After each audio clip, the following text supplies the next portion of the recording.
Greetings, fellow slinging agents in the wild. It's your trusted handler, Brian, welcoming you back to the Digital Rage Room. What we have queued up for you right now, Deep Water's Disavowed, the After Action Report. But before we begin, as always, I want to give the shout-outs where they're due.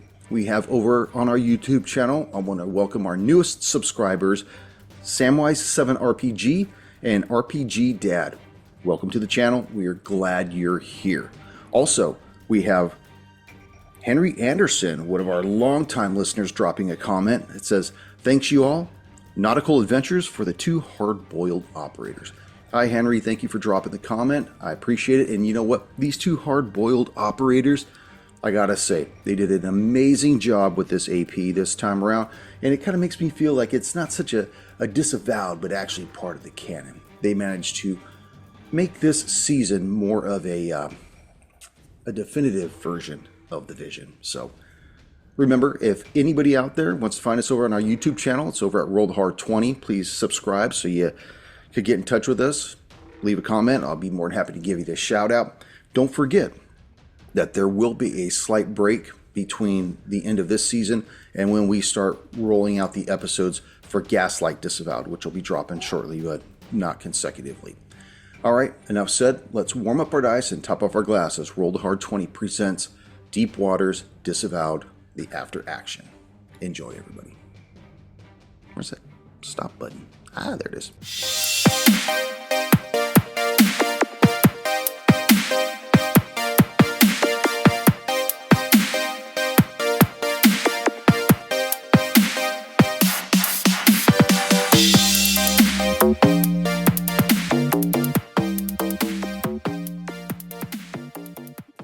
Hail.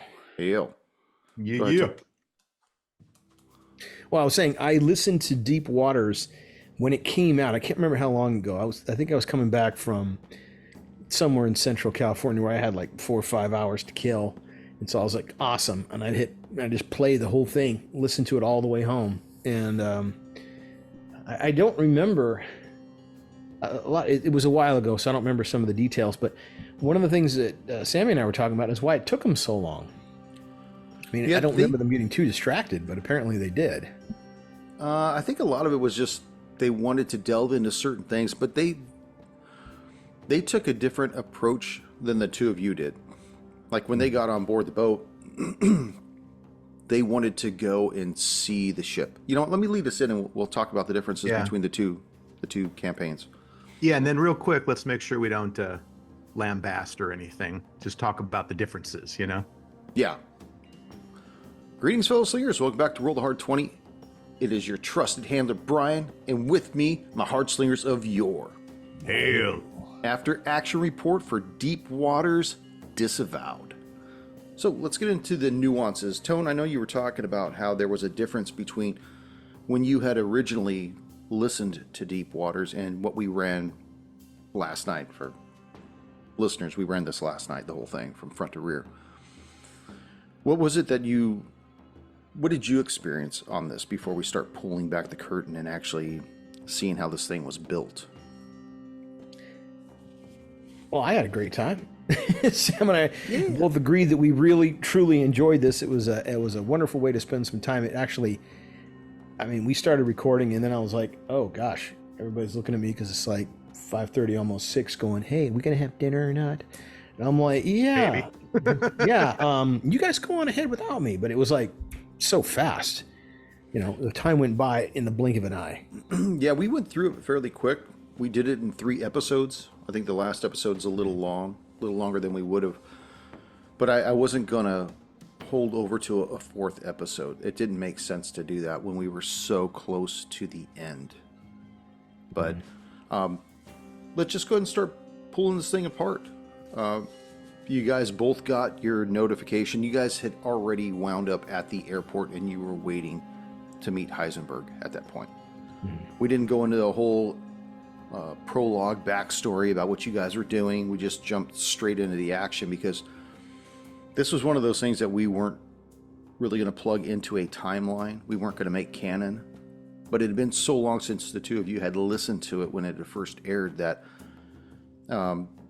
they were bound to be different seasons.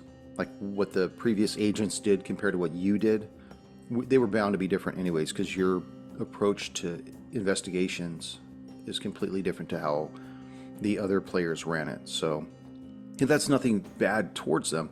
It's just you both have a different approach when you're trying to solve some kind of a conundrum versus how other people may see things as everything's a nail, so here's a hammer, where you might just be, why don't we just cut that piece of wood off?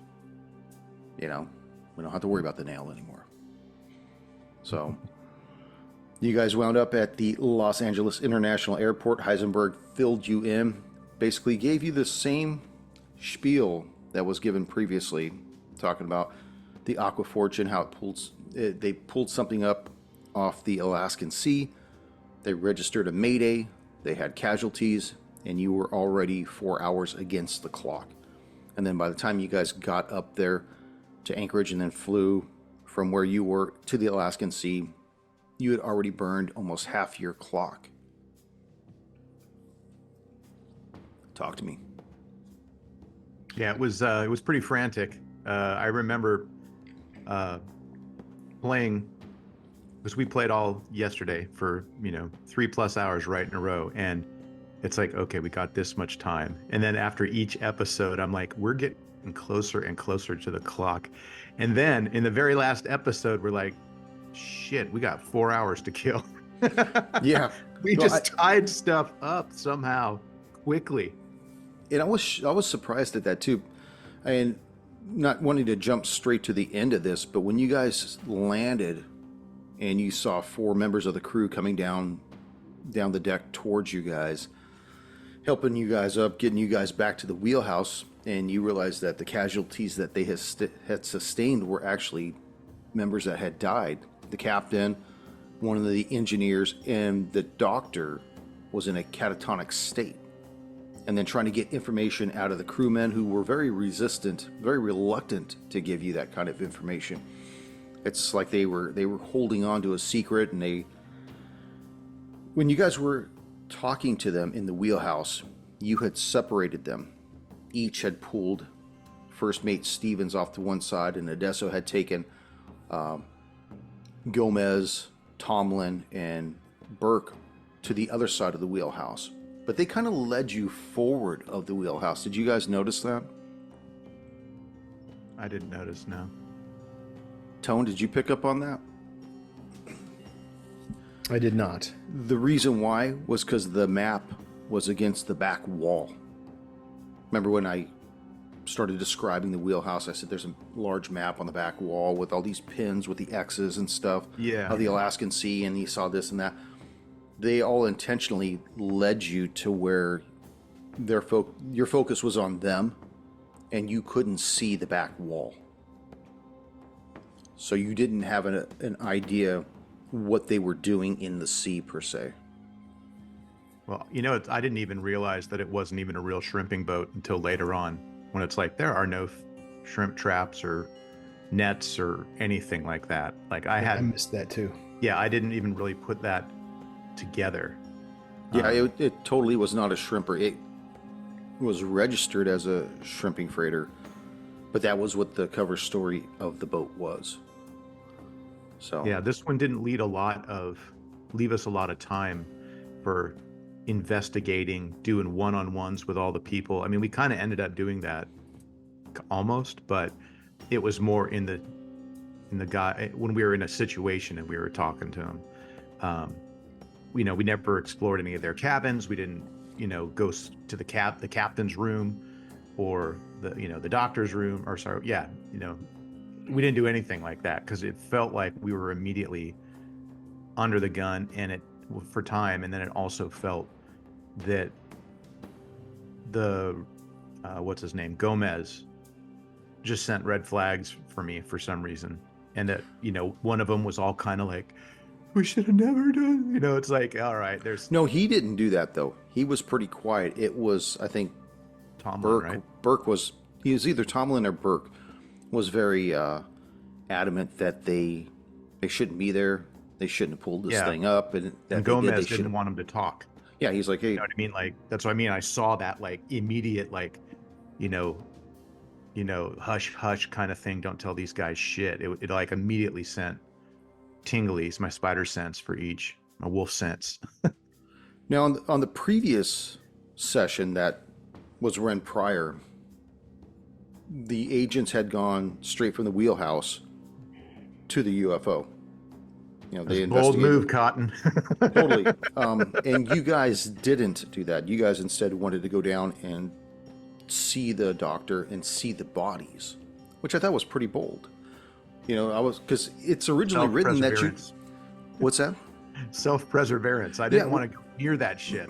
And it's written in there that from the wheelhouse that you guys would go to the ship, and I thought you were going to go there first. And then when Tone's like, well, let's go see the doctor, and I was like, oh fuck, now I got to thumb through stuff, and I never put blinders on anybody. I don't tell anybody where they have to go, and you had so many hours to take care of this mission, but it was self-contained. So when you decided to go see the doctor and the bodies, what were you originally thinking had happened on this boat? I was thinking, how can this kill us? I wanted to see what happened to them.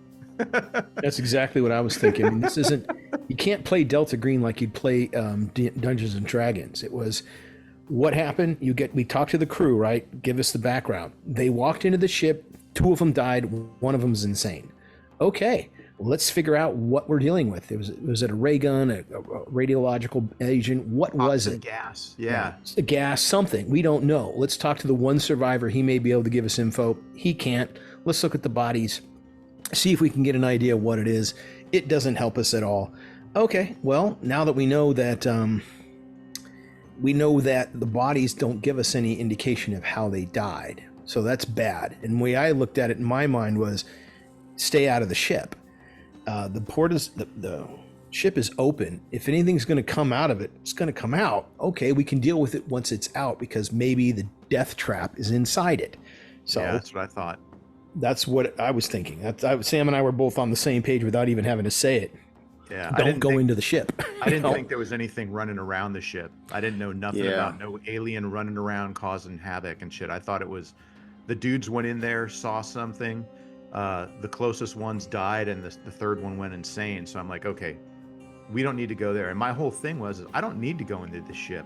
Yeah. All we have to do is figure out a way to blow up this fucking ship, and then we can, get our, chopper out of here. Like that covers up all the evidence. Like I wasn't expecting to be getting into firefights and, face to face with a gray alien. Well, the two things was when those crew members pulled their comrades out by the rope and they took them to try to lend assistance and do whatever they did with them down in medical, that's when that gray alien left the ship. The door had stayed open, it left because there was nobody else outside. Yeah. Had you gone to the ship first, you would have seen that there were 2 bodies occupying 2 of the 3 seats, and that the 3rd seat was vacant. And that probably would have clued you in that there was something running around on this ship right now. Plus, I wanted you to feel like, are we dealing with an alien, or are we dealing with the crew? Who's the biggest threat right now? That's kind of how I wanted it to play out. Well, there was a small time when we first got on board the ship, and all the crew was inside the wheelhouse, and each is talking to back up, Tony. Little brother. Oh, back up a little. And each is talking over to Jameson, and I'm thinking, Stevens, thank you. And I'm thinking, you know what? If I just pull out my gun and start shooting these guys, we've solved an entire issue. and I'm like, well, that's a little bit cold. It would work maybe. I don't know, because we do have the discretion to clean everything, which would include the crew. So I'm thinking maybe we do that. And then the time passed, and I didn't talk it over with Sammy. But I was thinking that just, okay, good, you're all here. Thank you. Bam, bam, bam, bam, bam. And that's it. You're all gone. Yeah. Now, moving on. And the irony of it was, then we would have explored the cabins. We would have gone through each one of them because we can't talk to the crew anymore. They're all dead. Now, I didn't have a contingency for you had you done that, but there was enough in place where I could have continued to do an AP. because you still had the gray that was running around, and you had hunt the alien, the thing. You had the doctor who was insane, and it had linked up mentally with this doctor. And I could imagine the doctor running around the ship with a flamethrower, trying to protect this gray. You know, suddenly in control. You know, that was my it's idea. being I gave controlled. That last night. What's that? Well, the flamethrower was, yeah. But you, let's get a little bit into the crew, and I could kind of tell you where else this doctor would have gone. Now, when you're looking at the crew, we have, first of all, they're not a shrimping crew, and their ruse can easily be seen through once you guys determine that there are no cages on board. And when you guys were looking at the freezer at the two dead bodies, there were a bunch of crates off to the side. Those crates were from a company called Quantum Horizons, and you guys have dealt with them before, and anybody listening to the show knows that we've been tinkering around with this nefarious entity. But the ship was out there under orders from this company to do something. The captain and the first mate really are who they are, but they're under the payroll of Quantum Horizons.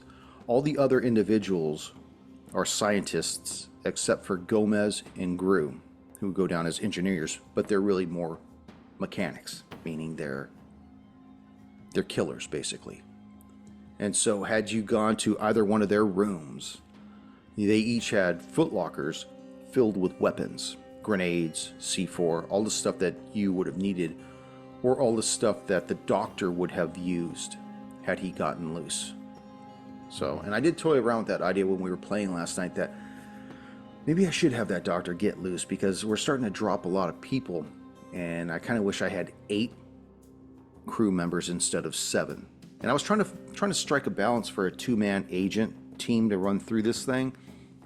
But when people started dropping, it made it a lot easier not having to worry about that doctor.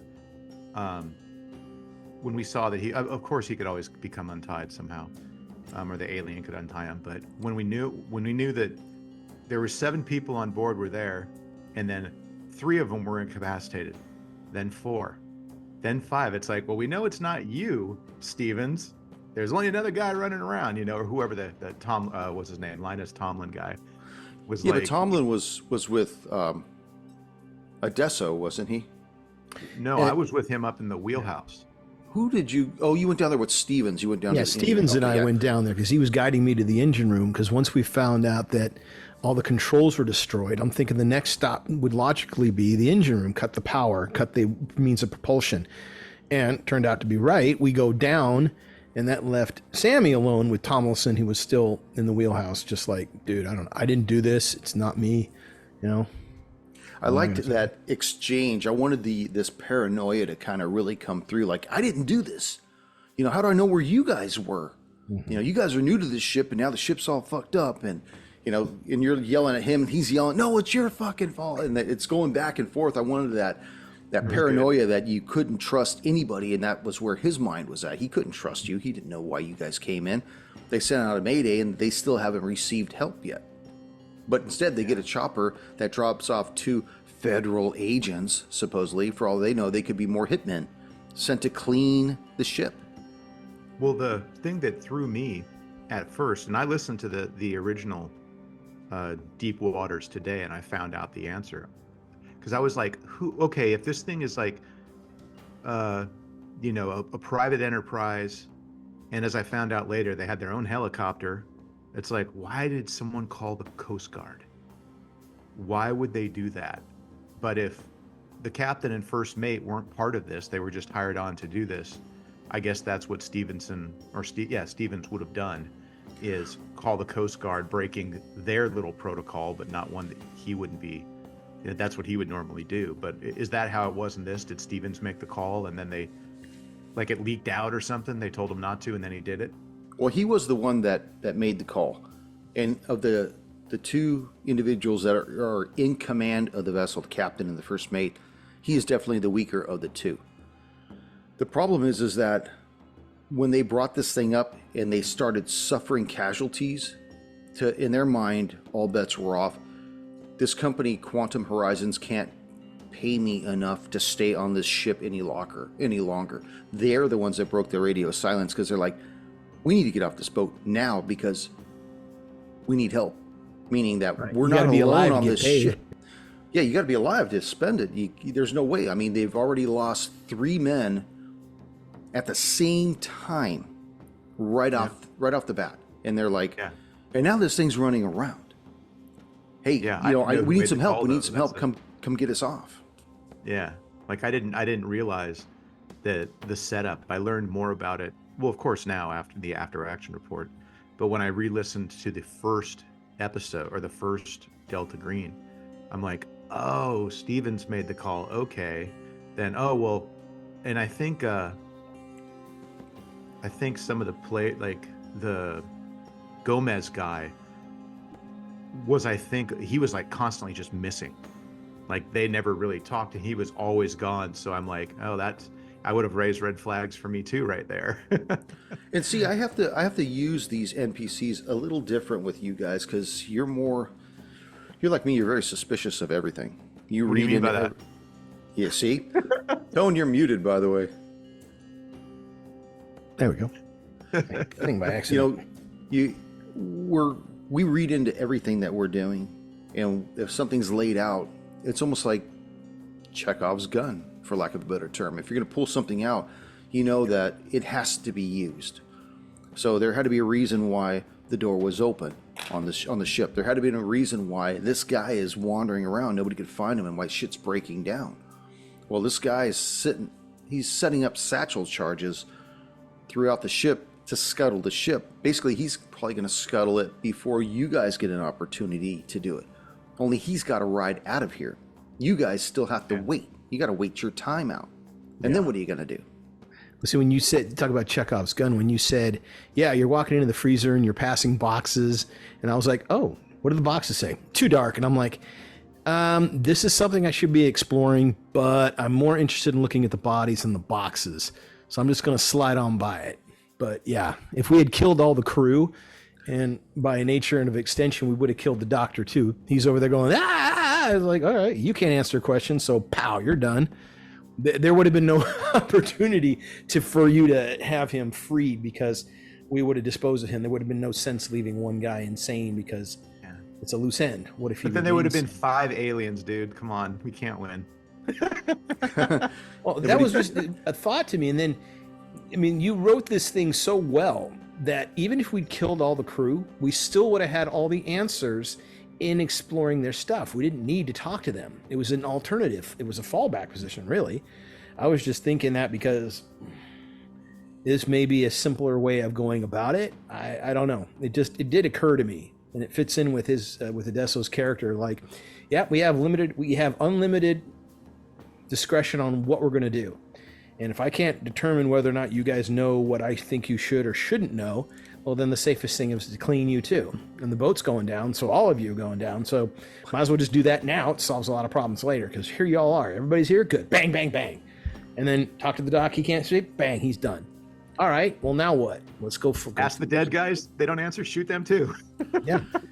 Yeah, it's like, I'm sorry, I can't answer your questions. Well, then you're no use to me. Bang. You know. Now, the previous agents never went and saw the bodies. They did see the doctor, but they never went and saw the bodies. They also ended up getting in an altercation with Gomez on the trawling deck, with the huge deck spanned between them.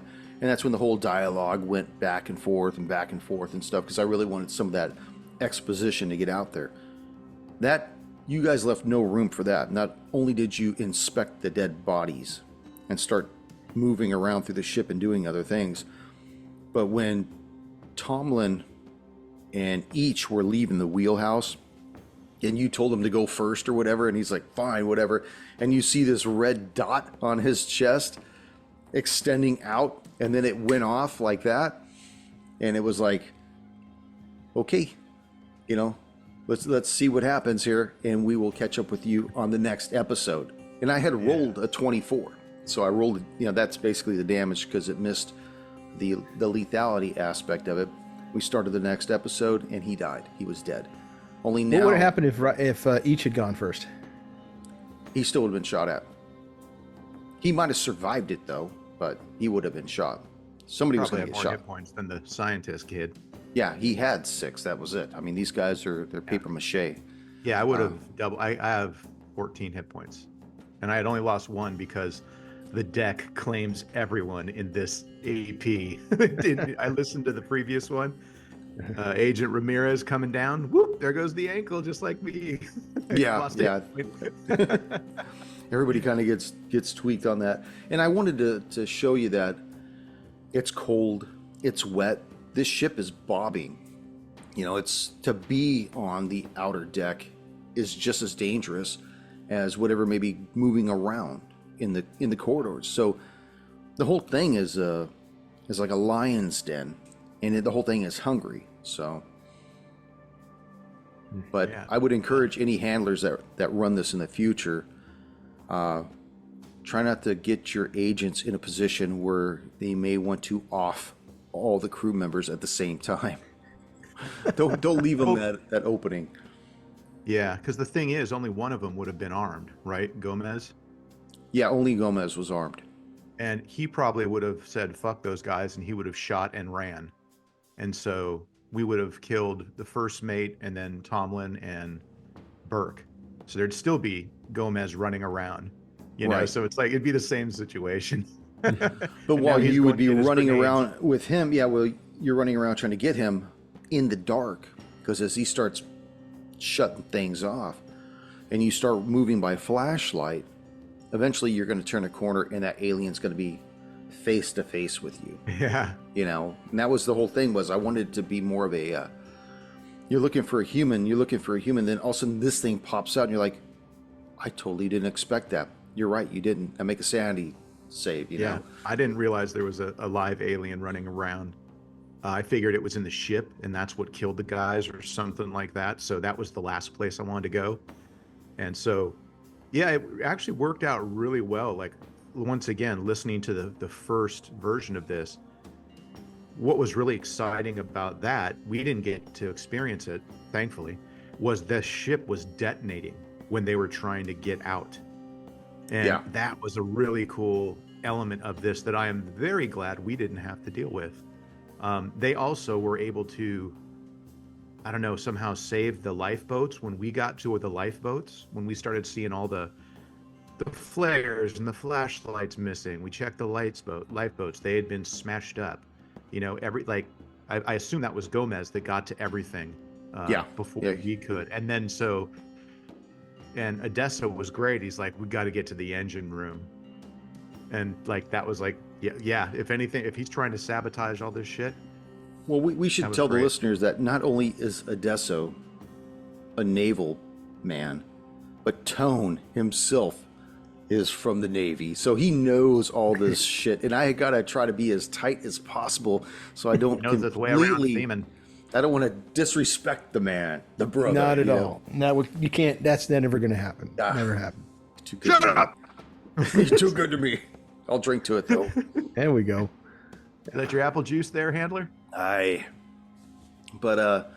yeah, I'm really proud of the way both of you guys ran it, because you ran it different than it had been ran before.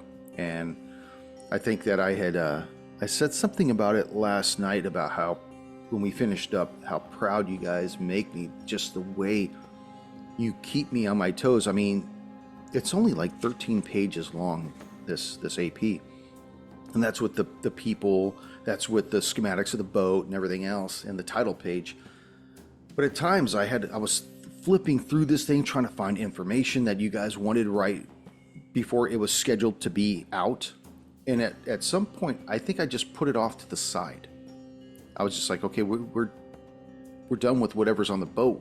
We have to do this, you know, whatever's written, we just have to do this viscerally. So, hang on, I gotta move this cat. Hold on. All right. Fucking cat. Ryder's menagerie of pets. Yeah. I hate Gets rid of one, 2 more take its place. Yeah, that's the way it is. I still have no pets. Oh. Lucky you. Man, we were talking about that, Ryder. You've got this menagerie of pets, and they never seem to go away. You get rid of one, and 2 more take its place. Huh. And now one's a bird. Yeah, it's they're multiplying. But I was really happy with how you guys ran it, because it kept me feeling like a player too, not just somebody running you through the structure of this entity that was built. You know, like, okay, build this thing, put people in the house, and you guys move through the house. I mean, we were switching floors. The house turned into a blimp, and then it turned into a submarine, then it turned into an airplane. We split up. You guys you guys split up. That was crazy. And I know that you were saying when we began that it's more difficult when we're running 4 agents, and I have to split you guys up. And you were saying, yeah, you know, it'd be nice not having you switch between the 2 scenes all the time. And I remember when you guys had split up on this one, I said, each, as you do this, we cut to Agent Adesso, and you're like, you son of a bitch. Yeah. I'm like, yeah, I got you, fucker. Yeah, that's, well, you know, we had to do that. Like, situation was going down, and we needed to cover more ground. And I know that every time we do that, it's lethal for Adesso. Yeah, purple globe and freaking getting shot, but it actually turned the opposite way, because all the alien did was give him a little love pinch or whatever it was, and he was fine. And I was the one getting the high-powered scope blowing up shit around me. Well, I was curious. That was where I decided. That was where I decided not to kill the alien. That I should try to save the alien. When, you know, he had me, he could have done whatever he wanted to the character, and that would have been it. And he said, "No, I just want to go home." I'm like, "Okay, I remember now. We try to save this guy." Yeah, because you also worked it into Convergence, where Coldwell was still seeing the alien. You know, because they never saved it. It just sunk into the sea and died, and it was still like talking to him. I was like, oh yeah, I remember those crossover elements better than I remember Deep Waters. I remember listening to that, and it's like, hey, I'm dying, I'm an alien, can you put me in your lifeboat? Sorry, you got to go back to the ship. There's not enough room. Not enough room. And he just kind of stood there waving at him as the ship went under. That was pretty funny. That was like really dark. Like, I liked how you said too that that's going to haunt his character. And then, you know, after playing with Coldwell so many times, seeing how that has haunted him, whether it's real visions of this alien or real speech, or it's just his psyche kind of hanging on to the frayed ends of sanity, you know? Yeah, maybe it's he himself who's talking to himself, thinking it's the alien. You know, when people start having a break in their sanity, for lack of a better term, and they start developing multiple personalities where they start conflicting and arguing with each other in their mind. But instead of him acknowledging that it's himself arguing with himself, he thinks it's the alien arguing with him. Yeah. So he could kind of put that on that. And who knows how long he'll keep that under wraps, where people don't really see it for the longest time until it starts becoming a impediment to his work. So yeah, and I liked in this this campaign how the original team played it similar but different enough to where it felt like it was 2 different adventures. I mean, it was 2 different adventures, but just the way that stuff went down, like their fight with Gomez, what I would say was relatively easier in the sense that he's there, you already got a guy with the gun. It was like in our campaign, this is a long-range sniper with a high-powered rifle, and I got a dead crewman who had an axe, and I'm like hiding in the dark, you know. Dude, that was awesome. I could just imagine throwing that phone out. Yeah, like you had set it up with the light kind of like angling into a corner where it wasn't blatantly obvious what you were doing, and you were just kind of sitting back in a corner with your blade crouched low, and the round goes through the portal of the door and hits the phone and knocks it down. Good shot. And then after a few minutes, he's like, goes through the door, and he's just waiting at the door to see if anybody moves, you know? And then, you know, he's already slung the sniper rifle. He's coming through. He's got the handgun and the knife with the light on the handgun, and he gets around the corner and sees it's just the phone, that it's not even you.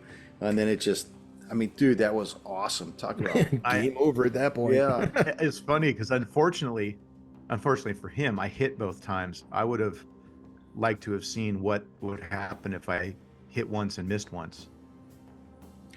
Well, if you had Did missed, I I break could up have. there, or was that good? Yeah, no, you're breaking up. Say that again. Oh yeah. What I really, it's unfortunate that I hit both times because I really would have liked to have seen a fight between this guy and Ichi, because this guy is a killer, like lethal with this friggin' rifle, just sort of badass soldier of fortune type guy, and that could have been a really good combat between the two of us. Well, I'll tell you what, let us have a hand-to-hand right now. Let me get my dice. Let me get my dice. There we go, man. It's on. It is so on. This is totally improv, folks. I'm loving it. Yeah. Are you ready? Yeah, let me bring up my character sheet.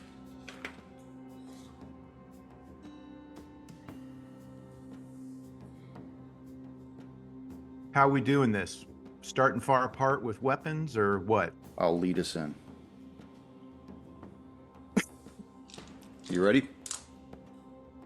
Yeah. All right.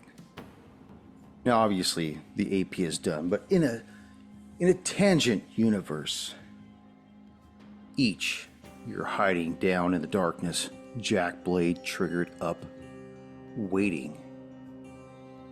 You see the door open, and you see a figure standing there. He's got a handgun in one hand and a knife in the other. You see the sniper rifle slung across his shoulder. He doesn't move in right away. He's waiting. After a few moments, he doesn't see any movement. He slowly crosses the room of the accommodations room to where you had set the phone up. As he aims his weapon around the corner, he sees the phone laying on the ground. Bullet in it, but no body. He spins on his heels. Tell me what he sees, Each. He sees Each coming down on him with a 3-foot blade of steel. He's going to dodge. Okay. Go ahead and make your attack. Go ahead and make your attack first. Yeah. Well, do we need to know whose dexterity is first? Yours is higher. I know that. Okay. So you got a 15. He has a 14. So that means I attack first then. Yeah. Right? Mm-hmm. But then he doesn't get the dodge. Is that right? I thought he gets to dodge even if you get to attack because it's hand-to-hand weapons. Okay. Maybe, I don't know but that means like his move is going the same as mine. Yeah. We'll play it that way. But then you'll get to attack again because that will be his move for that round. Oh, okay. Okay, so he's going to dodge. What do I need to do? Just attack? Just attack. Okay, my melee weapons is 53. 67, that's a miss. I rolled 100. Oh, a critical failure. Critical failure. So, not only is he barely able to get out of the way, he turns his back. Your blade comes down across the barrel of the sniper rifle. Go ahead and attack again, Each. All right. Under 53. 20, exactly.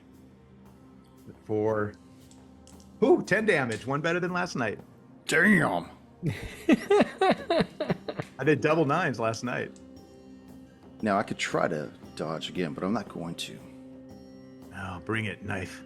Gun. He looks at you and says, I'm going to kill you the old-fashioned way. He tosses the handgun off to the side. In midair, he switches his grip on the blade and comes down on you with a 32 that will hit. All right. Oh, I can try to dodge. You can if you want. Yeah, let's try that. What do I got to do? Roll your athletics. Okay. It's not dodge itself? That is part of the dodge. Okay. I'm probably totally wrong. I hope I'm not wrong. Yeah. Well, my athletics is 50. So I just got to roll under 50. 97. That's a miss. For 6 points of damage as this blade comes across your midsection. It's a tough knife. He attacks again because you dodged. Yep. 27. The blade comes out, going the opposite direction for 2 points of damage. All right. He looks at you as you're bleeding and says, I'm going to take pleasure in gutting your partner too. We're just friends. My attack? Yes. All right.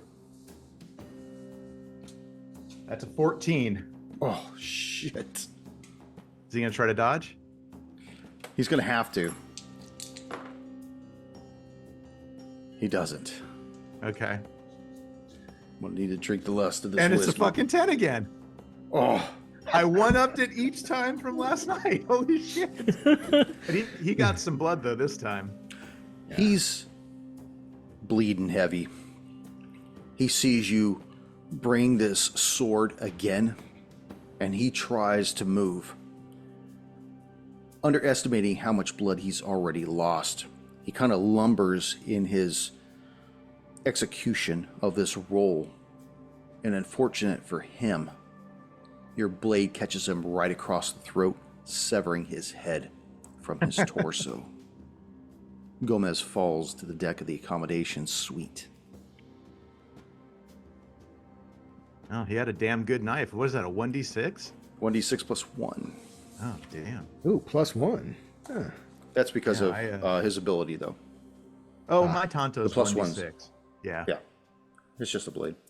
I was thinking D&D dagger. Good job, Each. that You was still fun. came out on top. Yeah. Well, I'm glad he got to get a little payback. All that for a drop of blood. Well, I'm have any other questions for this AP as we bring this after action report to an end? Now's the Oh, time. it was good. It was fun to play. I enjoyed it myself thoroughly. I know Sammy did too. And well written. Well, thank you, brother. Sammy, this should get your Cajun whiskers in a frisky. What's that? I'm going to be running you guys through Gaslight next. Oh, That's right another on. of our Disavowed. So I'm I think excited about that. All I remember about that one is that the one where Rice is trying to hotwire a car in front of like a Popeyes or something? Yeah, that is not in the AP, by the way. Well, no, it's fine because the thing that I remembered about Deep Waters was the alien was in the ship, like, and I just remembered that ending. So all I remember about the Gaslight is that there's a car to hotwire if we need it. Yeah, that's not in the AP, nor is the Leave It In, which is the motel. The Leave It In. That's right. Yeah. So Yeah, is it a homebrew or a? Yeah, it's a homebrew. Oh, okay. Yep, takes place in Louisiana, at the French Quarter. Nice. Yeah, and it's basically about a friendly who became an agent and then got disenfranchised with the agency and absconded with a bunch of personal files as well as some artifacts. Oh. And he's causing problems in Louisiana right now, so in the French Quarter. They have a 20 on where he basically is at, but they're just like Deep Waters. You have a particular window that you have to accomplish this within, because he may only be there for that duration. So, Okay. but I look Well, forward to looking running you guys through that one. That'll be fun. Yeah. Were there Yeah. any other ones we haven't done? No, those are the only other home brews that I put together that you have not been part of was Deep Waters, which we corrected, and Gaslight. All the other homebrews you guys have all been part of. You've been part of Block 27, you've been part of Collateral Damage, Sins of the Father, Deep Waters now, Under a Pale Moon. Got to rerun that Sins. Yeah, wouldn't that be badass? Now that you guys know a little bit more, we I should... was still learning the game, you know? Yeah, well, we I could was still learning maybe that take a game. poke at that later on. We could run a Disavowed, like the comeback kids, you know? Well, the thing is, it's like replaying the video. We already know how it's supposed to end. It's like, yeah, this is history. No problem. Pow, you're done. You know, that's it. We're not even hesitating this time. Everybody gets shot. Well, other than the structure beams of something being the same, everything else I usually mix up. So it's, you know, what you think you remember from going to that little building across the street from San Onofre would be completely different than when you revisit it once again. So, Yeah. Gotcha. Cool. but All right, Yeah. brothers. Yeah, it was fun playing them all in a row like that. Yeah. That to me, that's really the way to go. It makes it more enjoyable. It makes it more frantic. well, we'll set aside another day where we could just run a whole block through again like we did. I enjoyed doing that, and I look forward to doing Gaslight, Disavowed. Anyways, brothers, you got nothing else to say? I got nothing else to say either, other than see you next time. See you in the next session. Cheers, brothers. Die, dog.